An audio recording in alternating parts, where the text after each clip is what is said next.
कभी ऐसा हुआ है कि सामने हजारों नंबर्स हों, किसी सर्वे के जवाब या सेल्स की कोई रिपोर्ट, और लगे कि ये सिर्फ आंकड़े नहीं हैं, इनके पीछे कोई कहानी छुपी है। आज हम एक ऐसे ही टूल की बात करने वाले हैं जो इन खामोश आंकड़ों को, आप कह सकते हैं, एक आवाज देता है और हमें वो कहानी सुनने में मदद करता है। तो आज के हमारे सफर का रोड मैप कुछ ऐसा रहेगा। सबसे पहले तो ये समझेंगे कि आखिर ये SPSS है क्या, फिर देखेंगे कि ये इतना फायदेमंद क्यों है, उसके बाद इसके डैशबोर्ड पर एक नज़र डालेंगे, और हाँ, आखिर में हम सब मिलकर अपना पहला डेटा एनालिसिस भी करेंगे। तो तैयार हैं? चलिए डेटा की दुनिया में पहला कदम रखते हैं। तो चलिए सबसे पहले और सबसे ज़रूरी सवाल से शुरू करते हैं। आखिर ये SPSS है क्या भला? देखिए, इसे आसान भाषा में एक जासूस की तरह समझ सकते हैं जो हमें डेटा के बड़े से ढेर में छिपे हुए सुराग और कहानियां ढूंढने में मदद करता है।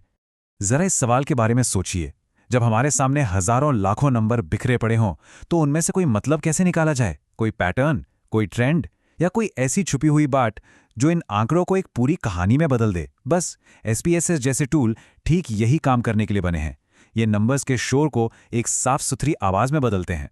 SPSS, जिसका पूरा नाम है statistical package for the social sciences, इसे आप एक तरह का सुपर कैलकुलेटर समझिए जो बड़े बड़े मुश्किल एनालिसिस को भी एकदम आसान बना देता है।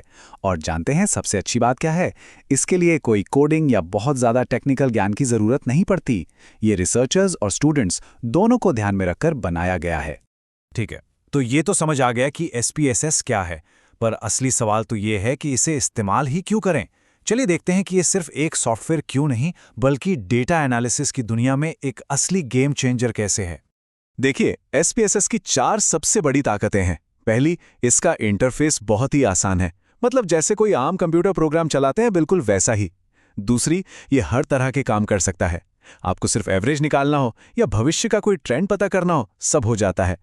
तीसरी, ये बड़े बड़े डेटा को बहुत आसानी से संभाल लेता है। मान लीजिए हजारों लोगों का सर्वे डेटा है, कोई दिक्कत नहीं। और चौथी और सबसे जरूरी बात, ये इंडस्ट्री स्टैंडर्ड है, मतलब इसे सीखना करियर के लिए एक बहुत बड़ा प्लस पॉइंट है। चलिए तो अब इस टूल के अंदर झांक कर देखते हैं। हो सकता है पहली बार में इसका इंटरफेस थोड़ा डरावना सा लगे, लेकिन इसे एक हवाई जहाज के कॉकपिट की तरह समझिए। हर बटन और स्क्रीन का एक खास काम है, और एक बार समझ आ जाए तो सब कुछ एकदम कंट्रोल में होता है। SPSS के वर्कस्पेस में हमारे लिए सबसे जरूरी हैं 2 खिड़कियां। पहली है डेटा व्यू। इसे आप बस एक एक्सेल शीट की तरह समझिए, बिल्कुल वैसी ही जहां हमारा सारा डेटा, सारे नंबर भरे होते हैं। और दूसरी है वेरिएबल व्यू। ये है, समझिए, बैकस्टेज एरिया। यहां हम SPSS को बताते हैं कि भाई हर कॉलम का मतलब क्या है। जैसे एज वाला कॉलम एक नंबर है और जेंडर वाला कॉलम एक कैटेगरी, बस इतना ही। बाकी 2 और हिस्से हैं, एक आउटपुट व्यूअर जो हमारे सारे रिजल्ट्स दिखाता है, समझ लीजिए एक रिपोर्ट कार्ड, और दूसरा है सिंटेक्स एडिटर जो थोड़ा एडवांस्ड यूजर्स के लिए है। तो अभी के लिए हम अपना पूरा ध्यान सिर्फ डेटा व्यू और वेरिएबल व्यू पर ही रखेंगे। बहुत बातें हो गईं, अब थोड़ा एक्शन का समय है। चलिए डेटा को इंपोर्ट करने से लेकर उससे पहली इनसाइट निकालने तक अपना पहला एनालिसिस करते हैं।